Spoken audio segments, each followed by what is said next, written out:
Good morning. It's 11 a.m., Thursday, 13th of June. Very shortly, we will begin our session. I'm just going to allow a few moments for everyone to get joined and settled.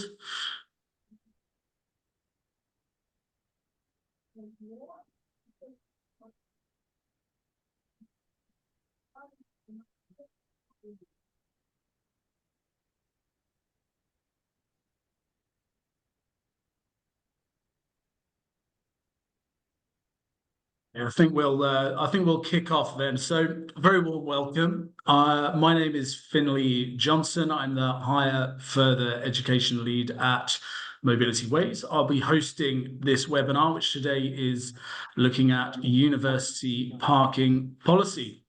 Now, the format of today's session will be a presentation from Tom van Vuren MBE, who I'll be introducing to you shortly. We then have a video presentation from Mobilityways introducing sustainable car park management in collaboration with Octopass. Tom will then come back for our concluding panel session, where we'll also be welcoming Raj Bucktowar, CTO at Mobile Workers Plus, and we'll aim to have you finished up by around midday today. So if you've got any questions throughout the morning, if you'd like to get involved, please do use the Q&A tab at the bottom of your screens. There is a chat box for general discussion, but please do use the question and answer tab for any questions you'd like to put to our panel. And of course, we'll attempt to get through as many of those as we can today. So I can see a few people still arriving. So for those of you who've just joined us, again, I'm Finlay Johnson of Mobilityways, and you are watching our session on university parking policy. So we're going to get underway now with our opening presentation. And for this, I'd like to introduce Tom van Vuren MBE, who's going to talk to us about why universities should consider changes to their parking policy and what to consider when looking at managing parking demand, prioritisation of that resource. Now, Tom is an accomplished chartered transport planning professional, specialising in transport modelling, demand forecasting and appraisal. Tom's background includes research and development and practical modelling applications in countries around the world in a career spanning over 35 years. In that time, he's been chair of the board of directors of the Association for European Transport. He's chaired the Modelling World Conference, joined the DFT's Joint Analysis Development Panel, written more than 100 international technical publications. And in 2023, Tom was awarded an MBE for services to transport. He's currently visiting professor at the Institute for Transport Studies at Leeds University, board member at the Transport Planning Society, and strategic business partner at Amey. He also runs his own Van Vuren Analytics Limited, his own business. So I think safe to say we're in good hands with you, Tom. So over to you. Thanks, Finlay, and yeah, that was quite a mouthful. And I today really want to talk to you with my Transport Planning Society hat on about parking policy. It's because of parking policy and my interest in that last year we produced an amount of material that I hope will be used by practitioners to hit those sustainable and potential also financial targets. And I'm going to be building very heavily on the reports that we produced last year, and I will tell you where you can find them as well. Next slide, please. So there's a number of things that I would like to talk about, but mainly just focused on these three things. So why you should consider changing your parking policy, or at least reviewing your parking policy if it achieves all the things that it can achieve, not just the financial targets that you may have in your own role. Some examples of different thinking about the spaces that you have, how they should be prioritized, how they could be best used to achieve not just the financial goals, but for example, also reflecting equality, diversity, and inclusion. And being a modeler, I will share with you some facts and figures to give you some background on sort of why and how and what. And as I said, I'll be mainly building on what we did last year as a Transport Planning Society in developing a policy paper on parking, which is called Just the Ticket, which we did together with Parking Perspective. Next slide, please. If there's anything you take away from today, that is this, and it's a lot to read, but the key thing is, if you drive, you need to park, both at the beginning of your journey and at the end of your journey. And therefore, parking is a key enabler and a key cost component of the choice of how we travel. So if you think about where your parking at the moment is located, if you place that further away from the location of your users, it becomes less convenient. Charge more, it becomes less attractive. And of course, you can always remove it and do something else with that space. And and people will be forced to make a different choice. So parking policy, compared to all the other things that we're thinking about in terms of technology, is something that you can use now in achieving some of the sustainability goals that you have. Next slide, please. So these are the resources that I'll be building on.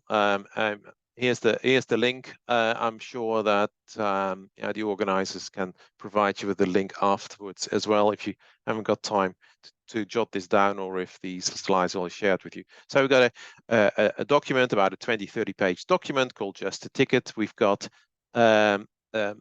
images that you can use and to explain or to understand a bit better what each of these policies might mean for you, such as utility pricing, and I will come back to that. And we've got a pamphlet, for lack of a better word, that contains the key recommendations for a quick read up, perhaps for those that are less directly involved with parking and parking policy.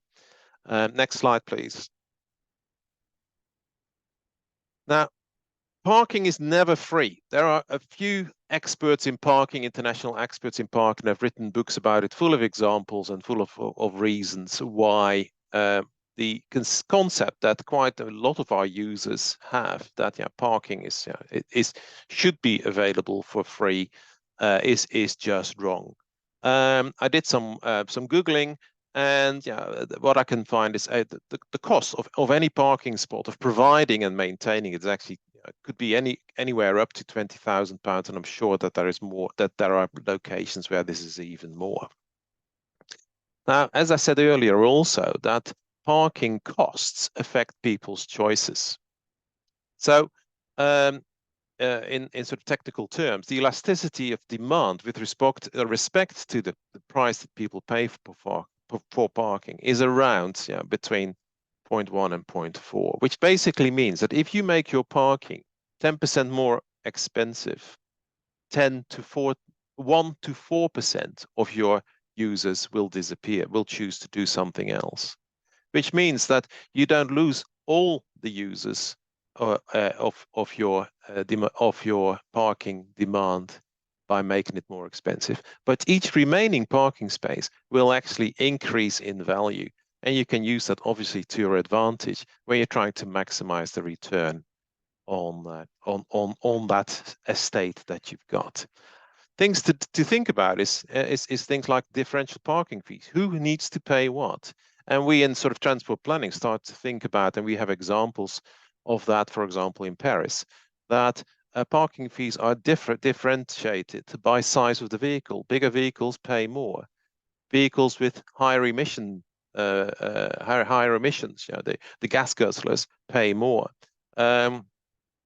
ICE vehicles pay more than EVs, and we even start thinking about, and we got some advice on that in our report, that arrival time is actually an important consideration at all, because as soon as a car is parked, it actually doesn't, apart from taking up a space, doesn't have much impact on the environment. But if a vehicle arrives, let's say between 8 and 9 in the morning peak, it affects a lot more other people in terms of the system and its externalities than if it arrives at, let's say, between 7 and 8 or between 9 and 10. So starting to think about charging people differential prices based on their arrival time also can help us achieve wider objectives, such as reducing peak period travel. And of course, parking spots can be used for other things. Here on the right is an image that from a study that was carried out in Australia, I think during COVID, but the principle applies more widely. So a car parked creates around $1,000 in revenue in Australia. In I think this was in Melbourne, and of course this is not just the parking revenue. That's quite a high price to pay for parking, but this is what the car occupant or occupants will then consequently contribute to the economy, including the money that they spend within the city centre and the value that they create by working there. Six bikes parked in the same space create almost double that revenue for the economy, for the urban economy, and roughly the same as replacing that parking space with a parklet or outlet for a restaurant or so. So it's not just that providing car parking costs money. It's actually that sticking a car in that parking space may not be the best way of generating a return on that investment. And one of the questions that came up once when I was working on a parking study, a park and ride study, and a park and ride provision study, why would we stick car parking right next door to the station, where actually that's where we should build our apartments, and our transit-oriented developments? The parking is not necessarily a very good way of realizing the value of the space that we've got. Next slide, please. So think about sort of numbers that we're dealing with. And by the way, why is there a sausage dog image here? Purely because every presentation is better with a picture of a sausage dog in it. There are about 30 odd million cars in the UK now, and 3 to 4 non-residential spaces, including those that you provide, and about 10 million on-street spaces. That's a lot of space that we allocate for parking. Not as bad as what apparently is happening in the US, where there are 3 to potentially even 8 car parking spaces provided in the whole of the country for the total parking fleet that exists there. In 2012, the average household spent about £50 per year, which is not an awful lot. I think, and even if you think of, this is now 2024 and it will have doubled or maybe quadrupled, £200 per year is not a lot of money that people spend on parking on average. And therefore, it's not much of a deterrent for car ownership and car use. So one way that we as a Transport Planning Society would like people to start thinking is, rather than providing minimum standards of parking, and I don't know if they apply in higher education establishments, but they certainly apply and have applied in the past to new housing estates, we would like people to start thinking about and implementing maximum parking standards rather than minimum parking standards to support these sustainable strategies and objectives that higher education establishments have got. And so, but hang on, people are relying on car parking at the moment. They've made life choices where they live and how they run their day-to-day life around having a car and being able to park their car at your establishments. So one of the proposals that we make in our report is parking supply bridging, which is basically having some space available as a parking provision, with a clear objective, and the objective that your users understand that this parking supply will be reduced over time, whilst you also put in place alternatives to driving to your higher education establishment. So in 1, 2, 3, 5 years, the number of parking spaces will be reduced, so that people can make adjustments to their lives and their lifestyles. and which then also allows you to think about not just parking as a parking policy as a stick to try and get people to change their behaviors, but also to use the space that you achieve, or the different thinking about how to encourage people to make sustainable choices by thinking about other modes. Where are your bus stops? The provision of safe and secure parking for bikes and other sort of sustainable modes of transport, and even things such as car clubs, and a location of and availability of cars in a car club rather than private cars. Next slide, please. So I spoke about parking a few months ago at another webinar, and in the Q&A and in the chat, a few interesting things came up. So, for example, a participant said, "Why do coaches at events always end up at the back of the car park rather than right in front of the venue? It already shows that people arriving by coach are obviously less valuable to you than people arriving by car, and it actually makes the whole experience less safe and secure." So consideration of parking and how you want your car parks to be used certainly should also look at safety and security rather than ease of access. The other consideration that was raised there is that we can prioritize our parking based on needs, value, and the availability of alternatives. And the example there is when I worked at Heathrow, where, again, of course, the airport has got a sustainability policy and a limited amount of space for parking. Actually, employees have got much more choice of changing their mode than passengers. And of course, the value of a space for a passenger is much higher than for an employee. So even if your estate, if your parking estate remains the same, prioritizing the use of that estate for those for whom that space has got the greatest value, or for you, where you can attract the greatest value, is quite important. And that particularly links back to, I think, the kind of work that you can do with your colleagues on what are the alternatives that exist in terms of home location and work patterns, and what have you got for the people that are using your car parking or for whom you are providing car parking, and how can you encourage them to make different choices.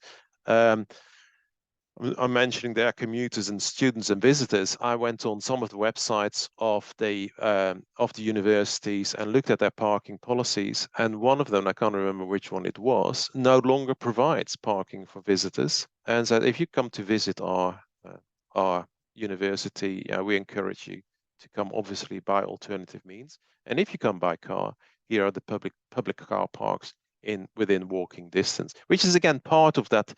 Put it slightly further away, and all of a sudden driving in becomes less attractive than using public transport. Of course, a word of warning, and I'm sure you'll know this, is there is in these kind of situations a big ask of other stakeholders in terms of supporting you in that, and not moving particularly the problems to others, such as ensuring that the local authorities are involved with their parking policy and parking provisions and permits and so on and so forth, and indeed perhaps working with private parking providers to provide that alternative to parking on your estate. Last slide, I think. Yeah, my final thought. So going back to where I started, there's a lot of talk about new technology, mobility as a service, autonomous vehicles, but actually parking is a readily available tool with which to manage the choices that people make and how they come to higher education establishments. Small changes can start having immediate impacts, because these are changes that affect people in their day-to-day decision making. Every day, people are considering the options that they've got. So changing your parking policy, whether it's pricing, availability, location, will immediately start having an impact. And finally, as I said, if you want to find out more and read up about the 18, 19, 20 or so policy recommendations that we make, Transport Planning Society's website is tps.org.uk, and that's it for me. So thank you very much indeed. Great presentation. There's certainly a lot that I've got from that. I have a lot of questions myself. We can't obviously ask them all. We've got plenty from our audience to put to you guys. Key takeaway again is not least, we all need more sausage dogs in our presentations. Brilliant. So have we got the next slide there, please, Jack?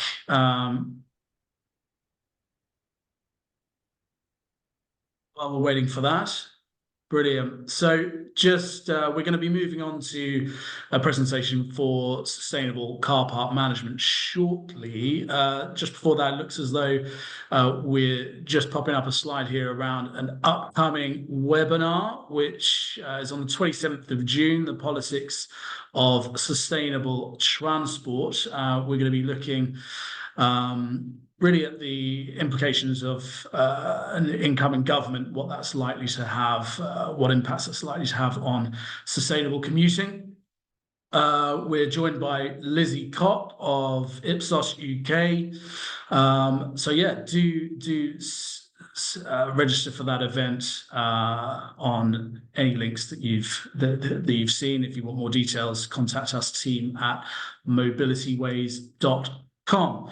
So we now have a short video on sustainable car park management, which is a novel approach to managing your car park allocation using a sustainability first mindset. This is a Mobilityways product in collaboration with our partners Octopass, and we'll be hearing more from Raj shortly. So moving on. So I want you to imagine a permit management system where every parking permit application is evaluated against the results of an applicant's personal travel plan, providing permit administrators with key insights into an applicant's available sustainable commuting options, allowing them to make more considered decisions around who most requires a parking permit. Alongside personal travel plan back permits, we're also bringing car sharing permits issuance capabilities, which officiates an applicant's commitment to car share during their commute by linking an applicant's lift share account to their permit application. This allows permit administrators to easily verify if a permit holder has verified that they have car shared during their commute. And the benefits are clear. This partnership between Mobilityways and Octopass offers a digital paperless approach that replaces outdated application forms. Car sharing also gets the spotlight that it deserves with prioritized parking permits, and with personalized travel plan back permits, organizations can ensure only employees without a viable, sustainable commuting option is issued with a permit. This entire process from application to validation becomes a cohesive, efficient journey. What we are unveiling today isn't just a product, it is a commitment to a sustainable future where every parking space counts towards a greener planet. So let's dive into how this works. We have two pathways to obtaining a parking permit. Each is streamlined through the Octopass platform.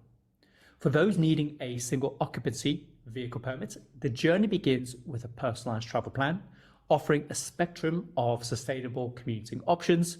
And from here, through the personal travel plan, a single occupancy car park permit application can be initiated using their personal travel plan's unique identification number through the Octopass platform. Permit administrators can then review applications against personal travel plan scores for the viability of walking, cycling, public transport, and lift sharing. A decision can then be made on whether to approve or reject an employee's permit application. For those who are keen on car sharing, employees will sign up to lift share and, if required, find a car sharing match and commit to share rides to work through triple authenticating their journey. From this point, a car sharer can then initiate a car share permit application using their LiftShare account's ID, verifying that they have a LiftShare account, and if required, formed a lift sharing team. Permit administrators can then validate that car share permit holders have been car sharing. Now, let's bring these steps to life through a demonstration where you'll witness the ease and integrity of the system in real time. So, without further ado, let's start the walkthrough and see just how intuitive and impactful this system is. In this demonstration, we have a mock-up of what might be a typical informational landing page that a client may set up to facilitate applicants looking to apply for a car parking permit. This page might be a section on a company's intranet site and may contain guidance steps on how applicants can proceed through the permit application process. First, we'll focus on applying for a single occupancy vehicle parking permit. The first step is to apply for a personal travel plan, which guides us to a dedicated portal where users are able to enter their commuting details like their home address, destination, travel dates and times, as well as their contact details. Once done, the employee will gain access to their personal travel plan, which details their sustainable travel options that are available to them. An email confirmation follows, containing a link to the plan and the crucial personal travel plan token ID, which will be needed when the employee applies for a personal travel plan backed parking permit. Next, the employee can move on to applying for their permit. Clicking Apply takes us to the Octopass portal reflecting your organization's branding. Here, applicants can either sign in or register. Here, I'm registering for a new account to demonstrate how quick and straightforward the process is. The applicant registration form can be customized to the client's requirements, but after completing the registration form, applicants will need to verify their email address by inputting their verification number. Once complete, they will gain access to the main Octopass permit management dashboard. So let's request the permit. In this example, I've selected the annual staff permit, which is the personal travel plan backed permit. This brings us to the relevant application form, which is fully customizable based on the required information a client may need to collect. In this form, applicants will be asked to input their personal travel plan token ID from the email they received on their personal travel plan. Once this has been inputted and the application submitted, applicants may be asked additional eligibility questions to help administrators determine permit suitability. Once done, applicants can then review and submit their application and track the progress of this application to the point that it is either approved or denied by an administrator. Now, let's switch to the administrator's view to understand what the application process looks like after being submitted and what the different options available to administrators are. As an admin, I can access pending applications from the top of the administrator's dashboard, and here I can review recent applications against any eligibility scores and the applicant's personal travel plan sustainability score. Clicking into the application allows me to view all applicant details, including the ability to access the applicant's personal travel plan to review the sustainable travel options available to them to help inform permit suitability. In this example, the applicant has a high sustainability score, indicating that they have multiple commuting options, including cycling and public transport. Based on this, I'm opting to reject the application, encouraging the applicant to commute using one of the sustainable travel options outlined in their personal travel plan. Upon rejection of the application, applicants receive an email notification offering them the option to contest the decision or to embrace the suggested sustainable commuting methods. So that is the flow for the single occupancy PTP backed permit application process. Now, let's explore how a user can apply for a car sharing permit. This process has two main steps. Firstly, users join the client's car sharing community. This is done by accessing a dedicated community URL by clicking the link as shown in this example. Registration is straightforward, requiring just a few personal details, and after signing up, users verify their email address to gain full access to LiftShare. An important step here is for users to then locate their LiftShare account ID. This can be found under their account settings, which can be accessed by clicking their profile picture. This ID will be crucial for linking an applicant's lift share profile to their permit application, allowing administrators to check if applicants are triple authenticating each time they park up, which verifies that they have been car sharing. Next, users can proceed to apply for the car sharing permit. Again, sign up or register for an Octopass account and select Request Permit. In this example, applicants choose the car share permit type, which loads the relevant application form, which is customizable to the client's requirements. In this form, applicants will be asked to enter their lift share ID into the designated section of this form, which links their car sharing activity to the permit application, allowing administrators to verify car sharing statuses. After filling out the form, applicants can address any additional eligibility criteria set by the client, and upon completion, applicants review and confirm before submitting their application. Again, applicants can track the status of their application through the approval or rejection process.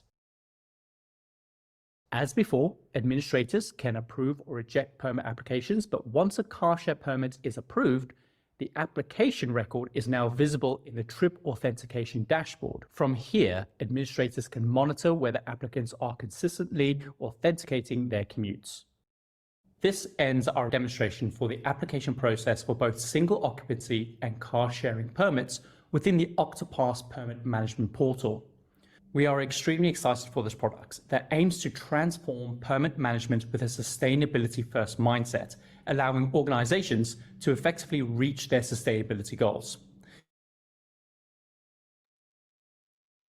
And there we have it. So if you want more information or a detailed look at sustainable car park management in the context of your situation, please do contact us, team@mobilityways.com, and we will reach back out to you. If you're an existing Mobilityways client with licenses for lift share and personal travel plans, you can easily set up sustainable car park management. So again, contact us, team@mobilityways.com, or your account manager directly, and we can provide a bit more information. So coming up next is our panel discussion. So if you do have any parking related questions or questions about anything you've seen today, then please do add them in the Q&A box at the bottom of your screen. So moving on, it is time for the panel discussion. I'd like to invite back Tom, although he's already here, top of our screens, and welcome Raj Bucktowar, who's CTO of Mobile Workers Plus. So Raj has got over a decade of experience in parking and transportation, and delivered permit solutions to a variety of private and public sector organisations, wealth of experience with higher education institutions. So welcome both. We've got a few questions coming through, but actually, Tom, I'd quite like just moving on from your presentation just to ask, because there's quite a lot in there talking about parking availability, whether or not, how close that is, proximity, for instance. You're talking about pricing elasticity. How practical is it to implement some of the, for instance, the changes you may have highlighted or suggested? Are there any good examples? Yeah, thanks, Finlay. Of course, my main audience has always been local authorities rather than higher education establishments, different objectives and some different tools in their sort of toolkit to achieve these things. But I was amazed, pleasantly surprised actually, when I went and when I did the search looking at parking policies for universities, how many there actually are, and how diverse they are. So, my sort of simple answer to your question is go and have a look what others are doing if you're at the beginning of the journey, or if you are partway through the journey, share those experiences, what has worked and what hasn't worked. And my advice would be small steps. Start making the change. This will be a journey over a number of years, and a journey that needs to adjust, for example, to the changing environment of electric vehicles and charge points, and how successful the provision of alternatives such as e-mobility will be in the area that you have your establishment located. So as I said, my key advice would be I don't expect it to be incredibly simple. On the other hand, there are good examples of what's already happening, and that's readily easily available. Thank you. And I mean, Raj, how did Tom's comments, how does that presentation kind of align with your thinking, your experience? Well, yeah, I mean, the first thing is it's important to, once you have a parking policy, is to align your solution, your parking permit solution with the parking policy. So, whereby you're managing allocation, so controlling oversubscription whilst maintaining revenue, making it needs-based, so applicants have to upload information that is scored, being presented with sustainable travel options as part of the application process to make it seamless, all of that. And I think as Tom finished up, it allows people to make notable decisions on whether they want to apply for a parking permit or use alternative means. So that includes how you charge based on location, price, size of space, arrival time, things like that. So the whole thing, should be aimed at the parking policy and address all of the things that Tom mentions. You mentioned revenues there. I mean, some of the things that come out of the conversations that we have with universities is that, for some institutions, parking is a finite resource, diminishing resource. Often it's the car park that'll be repurposed when there's changes to the estate, opening up green space, for instance. And of course, modal shift and decline in ICE vehicle car travel really is a cornerstone of travel and transport and net zero strategies. At the same time, some estates teams really rely on the revenues from parking, and I suppose some staff and students simply don't have access to alternatives. And I suppose anecdotally, staff and student feedback from that kind of perspective, there are occasionally, negative perceptions towards radical changes, which is particularly important if parking availability is part of satisfaction criteria. So how can new approaches, or how can approaches to permit systems kind of balance those conflicting and sometimes competing considerations? Tom, or I'll jump in there. I think there is obviously, and we see that in all aspects of transport planning, a perception and a desire to use the individually owned car. We see that in all the modeling that we do, and that is a reality that we have to work with. On the other hand, I think that also leads to a perception that alternatives do not exist, and that alternatives are much less attractive or much more costly. So that information provision is really important, and I think particularly information provision to a higher education establishment, which obviously has parts of its users change quite regularly on an annual basis, or something along those lines. The existence of a strong sustainable parking policy that enables people to make the choices to fit their choice of home location and other ways in which they have to live their lives around a job or a student place, enables them to take that into consideration.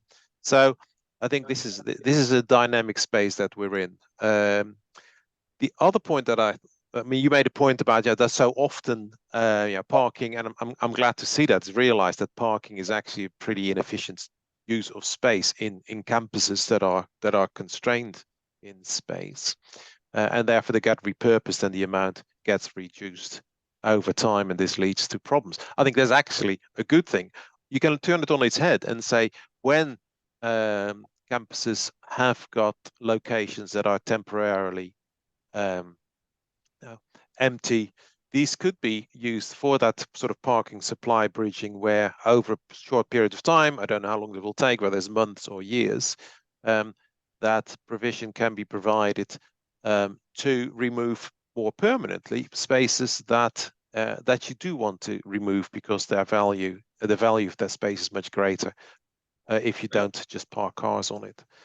So yeah, it's looking at all the opportunity that is there, but I think particularly from a perspective that although people absolutely love coming to work or to the shop or to do their leisure by car, it's often a perception that once information is provided about what the alternatives are, can be reduced. Raj, thanks, Tom. Raj, can you kind of comment on that? Yeah, I mean, ultimately, one of the big words we use is behaviour change, and it's interesting. Someone put a comment here. We talk about, will the term alternative ever cease to be applied to non-car modes? And it could be really, establishing as a mainstream mode. So there are things you can do. I mean, everybody just wants to get in their car and park right outside the building and walk and be in the building within seconds. But purposing other spaces, park and ride capability, incentivizing, parking outside of a town and walking in might be cheaper from a permit point of view. Encouraging active travel to walk the remainder of your journey or cycle. Shared parking resources with local businesses, that's talked about, where the permit solution can offer spaces if universities work with local businesses, they can share parking resources. So if there are spaces that are underutilized, use them. Lots of things. The whole package of reducing single journeys to work, single occupancy journeys to work, encouraging other modes to get to work, pricing. So to make people make decisions. Do they want to pay that much to park right in front of the office? So the whole thing just is down to that parking policy and configuring and setting up your parking permit system to meet that. But as Tom mentioned, you start small and you change and people's behaviours change. So the permit system needs to be agile, so you can start with a set of permit types and grow them and add and remove and so on as time goes by. I think also adding to what Raj is saying is there are always people on the margin for whom actually that change is not a big change, and a small incentive in terms of reducing car parking availability, and all of a sudden it gets harder to park, making the car parking just a little bit more expensive, or as Raj suggests, putting it further away when you're working with other businesses that have got parking needs and parking provision, will get some people to change. And that is what you're looking for. You don't change the whole of the behavior of everybody around. So and that will start delivering those benefits immediately. Sorry. Just quickly mention I was speaking at a special interest group on the BPA for healthcare, a working group forum, and somebody who manages 10 hospitals in the Manchester area, they did a survey with about 750 people, and 70% of them, the feedback came back saying 70% of them could use public transport but chose not to. So as Tom mentioned, there are people that the change is not that big. It can be done. Also, the establishing exclusion zones around campuses. If you live within X miles of sites and there are multiple means to get to work, you're not going to get a permit. Scott, thank you both. We've it's interesting comments there about the the pricing. I suppose that does kind of vary depending on where the campus is located, and of course, often, I mean, for instance, here in Norwich, the prices of private or should I say public parking have certainly in recent months and years shot through the roof, but actually comparatively still cheaper to park on campus if you have a permit, for instance. There's definitely something to reflect on there. We've got a few more questions coming through. One person's commented that they can't see the other questions and comments. So if that is a problem for you, I do apologise. We'll make sure that we get through these. There is a Q&A box again at the bottom of the screen, just to the right of the share button. So if you click on that, hopefully you can see the other questions. You can add yours in. We'll put them to Tom and Raj in the remainder of the time. Just before, there's a couple of questions that kind of seem very specific to the sustainable car park management tool. So I'll probably move on to that in a second. There's just one more kind of general question here from Emma Bryn, which is about guidance around herringbone or angled parking. And she continues that some businesses, some members of the public keep requesting it to increase car parking on the high street, and that there's just one high street in Emma's region. But it feels kind of dangerous, I suppose, for both pedestrians and shoppers, cyclists passing through. So I suppose it's a comment with a question around guidance and whether we can put that in the context of university campus parking. Is there any argument that that's improves efficiencies at all? Either of Tom or Raj want to pick that up? I'm not a highway engineer. I can't answer either the guidance that may exist on its design or the safety aspect. It must be design on this, but you would find it amongst highway engineers rather than amongst transport planners. One point I would make, and in terms of practical parking, is whether you park your nose in first or your backside in first. I don't know what the technical term for that is. And I see increasingly that in particularly workplace locations, the latter is being advised, and from a safety perspective. So if you haven't thought about that, it's something to perhaps take into consideration, particularly late at night when it gets dark in the winter months and people try to back their cars out and other people are walking along a car park or towards their cars. That is quite an important safety consideration. We've got a question in here really about, I suppose, finding solutions that are fair and equitable. So, for universities with permit systems, all those, I suppose, with an open parking policy, how can that be approached? How can we account for how can universities account for I suppose, the myriad of staff, students who feel they have a legitimate need to park on site? Was that for me? And if so, please repeat it, because I was just checking all the questions myself. Yeah, absolutely.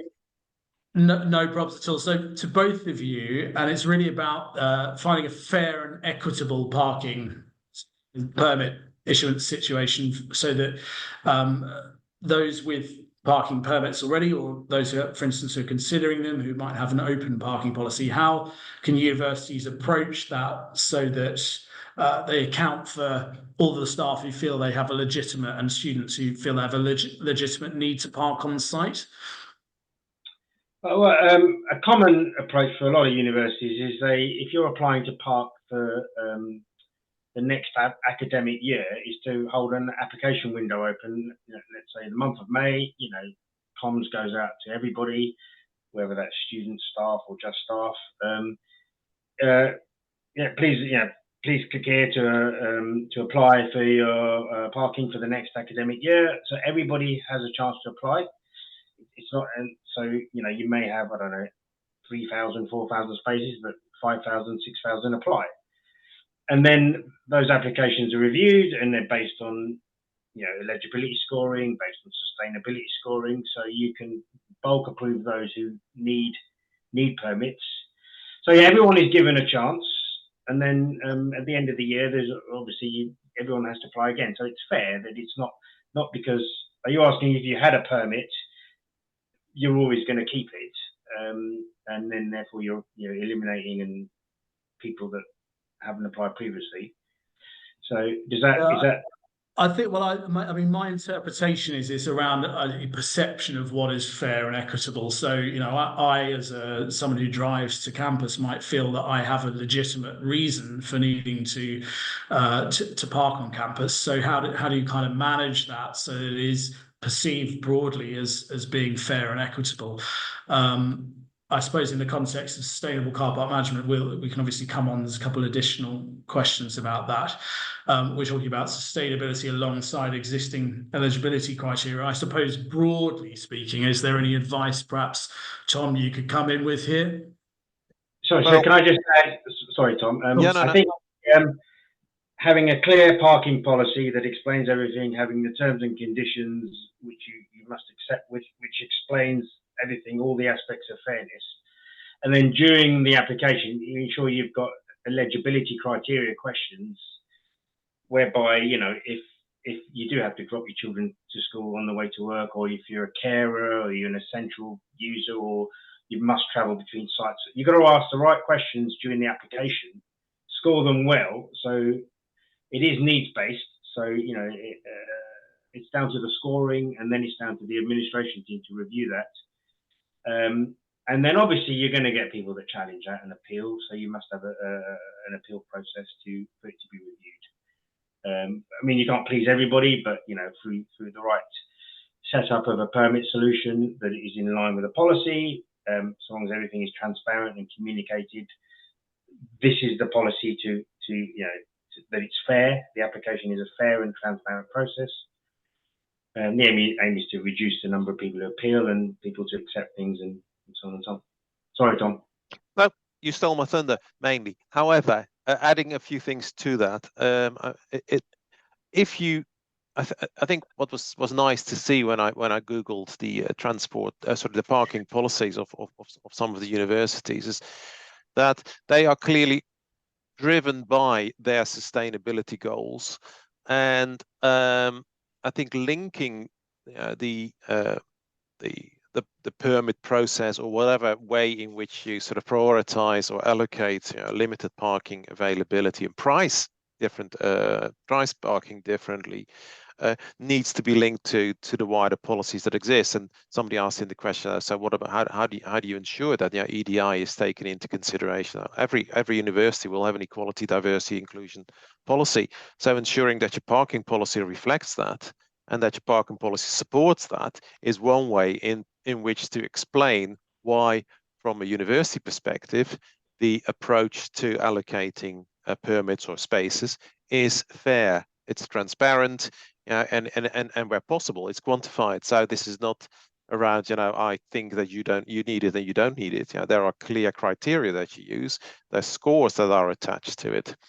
From a planning perspective, one of the things that I like is not just looking at the needs of individual, which are, of course are important, but also the opportunities that they have to do something else. So by using, for example, mobile phone data of where people live and where they work, you could identify those people that don't just live, you know, within a 1 mile or a 2 mile radius, but actually who live along a bus route, and advise them that this bus route is available. Or you could even, as a university, start looking at how can I work together with, say, the local authority to ensure signposting, or I don't know if investment is possible in that respect, ensuring that cycle routes are actually available, and therefore on that basis of enhanced alternatives, bring that into the way in which you allocate parking spaces to individuals. So it's needs, but it's also about opportunity, and about ensuring that as a university you improve that opportunity for people to use alternatives. And somebody asked the question about why do we keep talking about anything but the car as alternatives? And it's a good question, because language is important. But I use my friend Google again. The average Brit, or a UK resident, let's take it, spends drives 4,000 miles per year, walks 400 miles per year, and uses the bus for 200 miles per year. So until we can reduce the car usage as the default, 4,000 rather than 400. We will keep talking about, sadly, active modes as alternatives to the car rather than the default and the expected mode. And I still remember the days, if you can see from my grey hair, that we called them slow modes rather than active modes. Thank you, Sol. We have got a few more questions coming through. We've got a couple which seem, I mean, what you were talking about there, finding people who are en route, for instance, so it kind of aligns with the sustainability scoring of sustainable car park management. We have got a couple of questions specifically around that. So Raj, perhaps you could pick this one up, which is, I suppose, some specific ones here around, for instance, the validation. So this is users who, validating users, whether or not they're a permit holder, lift share permit holder, for instance. And it's really how you go about validating, what the validation process is. So do you want to pick that one up? Yeah, was the question about how car sharing is validated? Is that the one you're reading? It's just general validation, but I think yes. So car sharing is validation. How so specifically? I guess within the sustainable car park management feature. Yeah. So once you've got your lift share permit, and then you start to lift share. So lift share, if three of you are in a car, at the point that you'd start your journey, you through an app, you would triple authenticate through the Mobilityways app. You triple authenticate with the driver to say, yep, we're all in the right vehicle, and then you go to work. Now that authentication is logged. If you saw in the video, it's logged against the permit. So for every trip that's made, it increases. And then you may have a policy, in order to maintain your lift share permit, you must triple authenticate at least 10 times a month. And then the permit administration team have that data. There's a widget on the dashboard that says triple authentications. You click on it, you can search by month, each month or whatever. Anybody who's got triple authentications of less than 10, you can then decide what you want to do about it. It could be a 3 strikes and you're out approach, or ultimately you can, you're not using your permit. We're going to cancel this permit. So that's the validation there. On a single occupancy journey, obviously that comes down to enforcement. So you arrive, get parked, whether ANPR cameras can check against the permit system to see, are there, we had this vehicle arrive between this time and this time. Was there a valid permit in place? Or patrollers walking around scanning vehicles and so on and so on. So, the idea, the idea is you don't want to be looking to issue fines. You want to make sure people are parking and correctly, parking fairly, and so on and so on. So yeah, we've got a few more questions. Thank you, Raj. A few more questions, which we're going to try and get through. We're quickly approaching midday, so we've probably got time for one more, just around again the data handed over to Octopass, and how much personal information is passed over, how it's received by potential users, whether or not it's fully compliant with UK, EU, GDPR requirements. So Raj, just touch quickly on data, if you wouldn't mind, for our audience. Yeah, so the solution is fully compliant with, it's a cloud-based solution where data is stored compliant with UK GDPR. We've got a document that explains all of that. But the personal data that is captured is only the relevant data that is required to maintain a permit. And it's the university's parking policy. It's the university's terms and conditions that the people will be accepting. And so it's quite clear what data will be stored. And prior to a deployment, what we find typical with universities, you have to go through this due diligence of providing the usual data, GDPR stuff. So yeah, what is the nature of, what is the data that you're processing? What is the nature of the processing? What information will be captured? And so on, the usual GDPR stuff. All of that usually gets asked and needs to be signed and off and accepted by the university. And then it needs to be made clear to the applicants in the parking policy and the terms and conditions. So people clearly know, in order to apply for a permit, I have to give over this personal data and accept the T's and C's around it. So it's got to be made clear up front. And if people say, well, I want you to remove my data, it becomes a request. Well, to remove someone's data means we can't maintain the permit, or the university can't maintain the permit, not us. Therefore, the only choice is to remove your data would have to cancel the permit. So it has to be made clear this data we're capturing and why. So I hope that answers that question.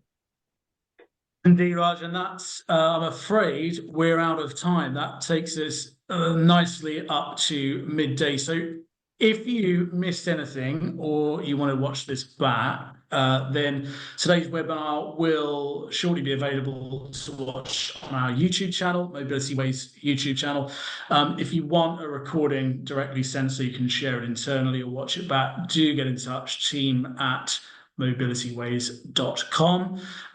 Similarly, we'd like to hear from you if there are any topics today you feel that we should have covered, didn't have time to, and we can put that into kind of future sessions. So that just leaves me to say thank you very much for attending today. Thank you, huge thank you to Tom and Raj for giving up your time today, and enjoy the rest of your afternoon. Thanks very much.